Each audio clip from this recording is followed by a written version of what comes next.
Bəziləri də var, tez-tez qulağımıza dəyir ki, İmam Zamanı çox istəyirəm. Ağa gələndən sonra ona qoşulub onunla bir yerdə düşmənin qabağında vuruşmaq istəyirəm. Əla, çox gözəl arzudur. Amma bugünkü həyata baxıb bilmək olar, sən onda ağa gələndə qaçacaqsan, yoxsa qalacaqsan. Hardan bilək? Bugün haqqı deyirsən ya yox? Yo, İmam Zaman ağa gələndə mən haqqı deyəcəyəm. Onda çox adamlar haqqı deyə bilər. İndi, kişi sən indi dinə. Mən İmam Zaman ağa gəlsin, ona kömək eləyərəm, canımı, malımı fəda eləyərəm. Hə? Elə indi dur, ən yaxşı malımı xərcləmək üçün yer Fələstində olan ac körpələrdir. Qabı görsən saxlayıb o körpə, yeməyi tökür o qaba, baxır yeməyə. Yemək lobiyadır da, üzr istəyirəm. Təhqir üçün demirəm. O lobiyanı görür, gözləri işıldayır.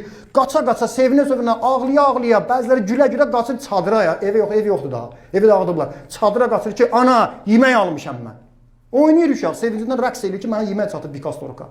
Ya mən öz balamı düşünürəm, Fələstindəkilərə Allah dua eləyər yollar üçün. O duanı qoca nənələrimiz də eləyir. Səndən yaxşı, məndən yaxşı eləyir. Puluvu vermirsən, canımı verməyəcəksən. Quranın məntiqidir. Malını vermirsənsə, canımı verməyəcəksən.